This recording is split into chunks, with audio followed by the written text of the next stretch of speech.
Hello again, my name's John. I'm a retired cook from the northeast of England in the UK, and welcome to another one of my dessert videos. And this recipe is another one of our customers' favourites that also reminds me of my school days way back in the 50s and 60s, and it's this delicious treacle pudding or sponge. And once again, it's very easy and quick to make. And here's a list of the ingredients you'll need to follow along. There'll also be a list in the description box below the video. Now this ingredient will be very familiar to my UK viewers, but I believe it may be a bit difficult to find elsewhere. From a little research I did, you can substitute my syrup for a 50-50 mix of light corn syrup and light molasses. And failing that, you can just use ordinary jam in exactly the same way as I use the golden syrup or treacle in this recipe. And the only difference will be you can't call it treacle pudding. Right, this is the pudding bowl I'll be using for this dish. And to give you an idea of the size it needs to be for this recipe, here's all the dimensions. And they're also on screen in imperial and metric.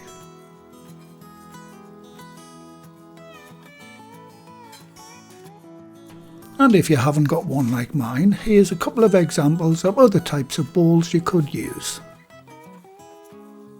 This particular white basin is very popular for this kind of dessert. I'll also be using it in a future video when I get round to doing my steak and kidney pudding video. Okay, before starting to mix the batter, I need to prepare the bowl a good half hour beforehand, because once the syrup is in the bowl, it needs to go into the freezer to stiffen up a bit before pouring the batter over it. Okay, I'll start by greasing the bowl. I'm using a little lard, but you can use butter, vegetable shortening or oil. Once it's greased, give the sides of the bowl a coat of flour. There's no need to coat the bottom of the bowl, but if you do get some flour on, it doesn't really matter.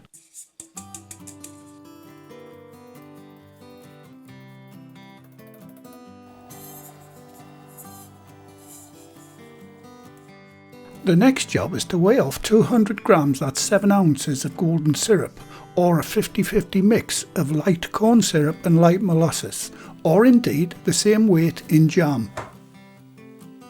And to save any mess, I'm using the same syrup but in a squeezy bottle. Try not to get any on the sides of the bowl or your sponge could stick in the oven. Once it's safely in the bowl, I need to get it into the freezer for at least 30 minutes. This is so the syrup will harden up a bit, enabling the batter to sit on top of it when it's poured on. It also prevents the syrup getting too hot too quickly in the oven.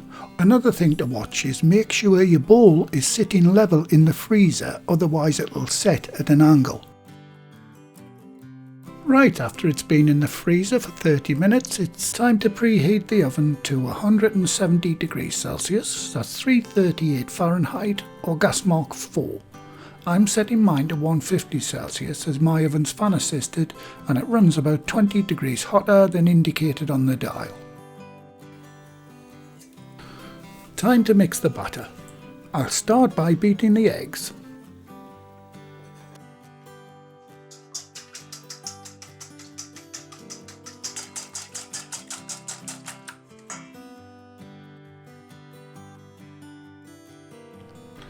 Next ingredient is the oil, followed by the vanilla extract. If you'd like to know how I make this vanilla and other extracts, I'll leave a link to my video recipe in the description box below this video.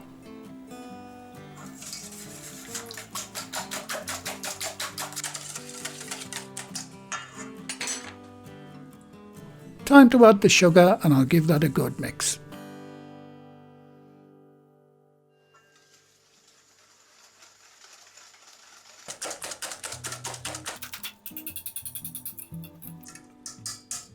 Finally, I'll sift in the flour, baking powder and salt. If you're using plain or all-purpose flour, add an extra 1.5 teaspoons of baking powder. This next ingredient is optional, so I didn't add it to the main ingredient list. It's my homemade cinnamon, nutmeg and sugar spice mix. If you want to know how I make it, check out my apple sponge video. I'll leave a link in the description box below.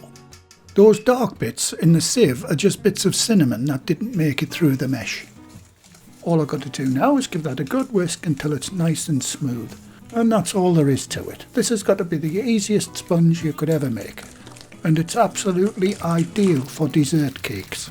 And what I mean by that, it's a cake that you would normally put custard on. The likes of treacle pudding or my jam and coconut or chocolate cake. If you're looking for a recipe using a more traditional method using butter instead of oil, try my Victoria sponge and lemon drizzle recipes. I'll leave a link in the description box below to those particular videos.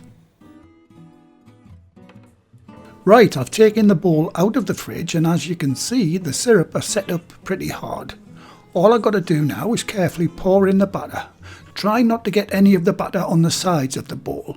As with any recipe, keep it neat and tidy now and it'll look much better when it's completed. Remember the old saying, you always eat with your eyes first.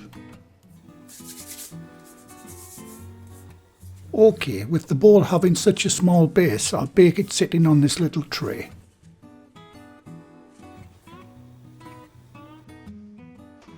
So, in it goes into the preheated oven set to 170 degrees Celsius, that's 338 Fahrenheit or gas mark 4. And I'll set the timer for 50 minutes. Right, when there's only a couple of minutes left on the timer, I'll heat up the custard because this dessert is best served hot straight from the oven. And once again, I'm going to use this carton of custard.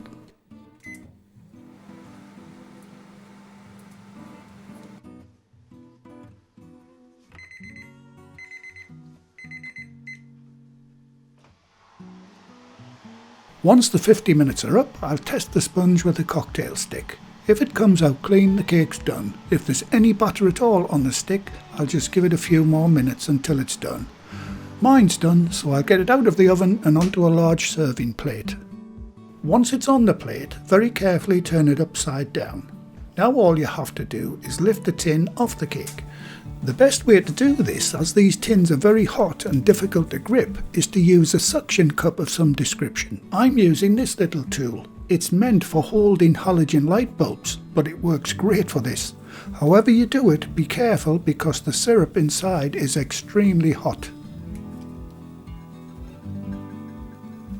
Now the only thing holding the cake in is the suction from the syrup. Just give the tin a little jiggle and it should slide straight out just like mine. And the syrup looks great as it cascades over the cake and it smells absolutely divine.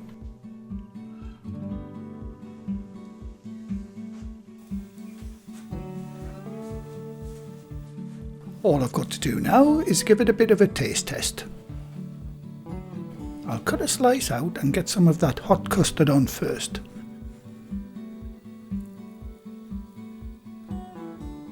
And as you can see, the texture is soft, light, and it looks absolutely delicious.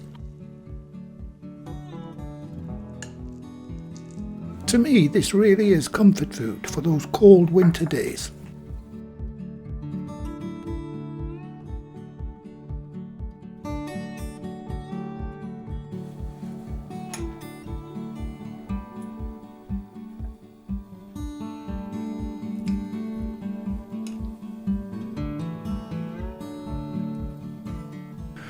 Right, here we go.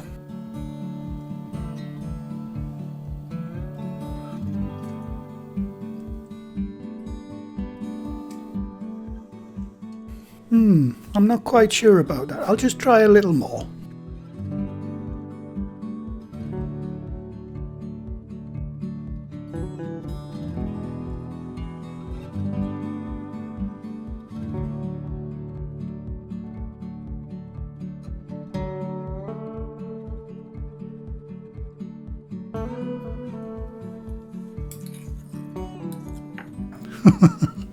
Yes, it is absolutely fantastic and it definitely gets a thumbs up. Well, thank you again for watching. Please like, share, comment and subscribe by hitting the circle above. If you do subscribe, activate the bell icon next to the subscribe button on my channel page. And by doing that, you'll be automatically notified every time I upload a new video. And in the meantime, here's a few of my other videos and playlists that you may want to watch. So, until the next time, be safe in the kitchen and bye for now.